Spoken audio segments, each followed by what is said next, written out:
దాడులు జరుగుతూ ఉన్నాయి. ఎట్లా చూస్తారు సార్ వీటిని? ఇది ప్రజాపాలన కాదు, ప్రతీకార పాలన. గవర్నమెంట్ ఆఫ్ తెలంగాణ ఆ ప్రజాపాలన అనే ట్యాగ్ లైన్ తీసేసుకోవాలి. ఇది ప్రతీకార పాలన, ముమ్మాటికి ప్రతీకార పాలన. ఎట్లా చూస్తారు నిన్న జరిగిన దాడిని? నిన్న జరిగిన దాడి అక్కసుతోని చేతగాక దద్దమ్మలు చేసిన దాడిలాగానే చూస్తున్నాం తప్ప ఇంకోటి కాదు. వాళ్ళకు ప్రజలను కాపాడడం చేత కాదని అందరికీ తెలిసిపోయింది.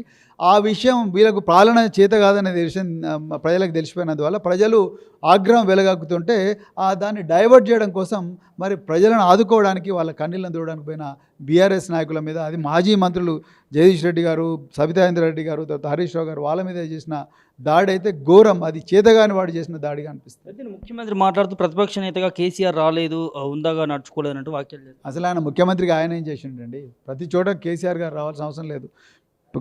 మా పార్టీ అనేది గ్రామీణ ప్రాంతాల్లో కూడా ఉన్నది. గ్రామీణ ప్రాంతాల్లో కూడా పార్టీ కార్యకర్తలు ఉన్నారు, పట్టణ ప్రాంతాలు ఉన్నారు, అక్కడ స్థానిక నాయకులు ఉన్నారు, స్థానిక మాజీ మంత్రులు ఉన్నారు, స్థానిక ఎమ్మెల్యేలు ఉన్నారు. వాళ్ళందరూ పోతారు. కానీ ముఖ్యమంత్రిగా ఈ తెలంగాణ ప్రజలు నీకు అధికారం ఇచ్చిండ్రుగా. మీకు పోయిన ఎలక్షన్లో నవంబర్ 23 నాడు మీకు అధికారం ఇచ్చిందిగా. మరి మిమ్మల్ని ముఖ్యమంత్రి చేసిన ముందు నువ్వు పోవాలి కదా, నీ రెస్పాన్సిబిలిటీ. అధికారులు నీకు మాట వింటారు, మాకెందుకు మాట వింటారు? నువ్వే కదా చేయాల్సింది. మరి అధికారం ఇచ్చి నిన్ను అసెంబ్లీలో కూర్చోబెట్టిండు, అధికారం ఇచ్చి సచివాలయంలో కూర్చోబెట్టింది ఇందుకోసమే కదా. నువ్వు మళ్ళీ ప్రతిపక్ష పార్టీ మీద ఏడుస్తుంటే గద్దె దిగు, అప్పుడు మేము వస్తాం. గద్దె దిగు, నాకు వల్ల అయితే లేదు మీరు రండి అని కేసీఆర్ గారిని అడగమనండి.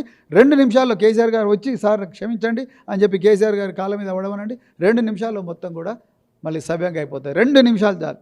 ఒకప్పుడు కేసీఆర్ గారు ముఖ్యమంత్రిగా ఉన్నప్పుడు అధికార యంత్రాంగాన్ని పరిగెత్తించేవాడు. మంత్రులందరూ కూడా జిల్లాలోనే ఉండేవాళ్ళు.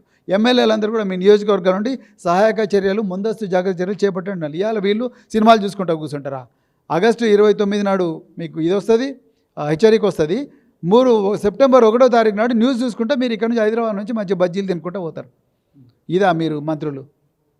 ఎక్కడ పోయినండి మరి మంత్రులు? ఎందుకు వాళ్ళ జిల్లాలో ఉండకూడదు? ఎక్కడ పోయినా మీ హోదాలు? దాడి వెనక ఏముంది అనుకోవచ్చు సార్? దేని ఆడి వెనక ఇది పిరికి పంద చర్య అండి. వాళ్ళకి చేతనేదే లేదు. వాళ్ళ భయం ఏంటంటే ప్రజలు గుర్తించారు వీళ్ళు చేతగాని దద్దమ్మలని. సో ఆ అక్కసుతోని బీఆర్ఎస్ మీద దాడి చేస్తూ ఉన్నారు అంతే. మరి మా ప్రతిపక్ష పార్టీగా మా పార్టీ నాయకులకు వాళ్ళకు కూడా అధికారంలో 10 సంవత్సరాల అనుభవం ఉంది. వాళ్ళు పోయి ప్రజల కన్నీళ్లు దుర్చే ప్రయత్నం చేస్తాం, మేము తప్పకుండా చేస్తాం, మా బాధ్యత రాజకీయాలు ఉన్నప్పుడు. కానీ అధికారంలో ఉన్నప్పుడు నువ్వు చేయాలిగా. మరి నువ్వు చేయలేనప్పుడు ప్రజలు మా దగ్గరికి వస్తే ప్రజలు వాళ్ళ దగ్గరికే పోతున్నారు, వాళ్ళనే దగ్గరికి పోతున్నారు అని చెప్పి అక్కసుతోని ఇలా రేవంత్ రెడ్డి కాంగ్రెస్ గూండాలను పెట్టి దాడి చేసిండు. పూర్తిగా మేము ఖండిస్తున్నాం. 100% అండి. కాంగ్రెస్కు ఆ కల్చర్ ఉందండి. గత 50 సంవత్సరాల్లో కాంగ్రెస్ కల్చర్ అంటేనే గుండా కల్చర్. వాళ్ళ గురుకులాల పాఠశాలలు చూస్తూ కూడా పిల్లలు కూడా బయటకు వచ్చి ధర్నా చేస్తున్నటువంటి పరిస్థితి చూస్తూ ఉన్నాం. సో ఎట్లా దీని మీద ఎలా తిరస్కరించబోతా ఉన్నాం? కాంగ్రెస్ పార్టీ పేదల వ్యతిరేక పార్టీ, కాంగ్రెస్ పార్టీ దళిత వ్యతిరేక పార్టీ. కాంగ్రెస్ పార్టీలో రాహుల్ గాంధీ రాజ్యాంగం పట్టుకొని డ్రామా వేస్తున్నాడు.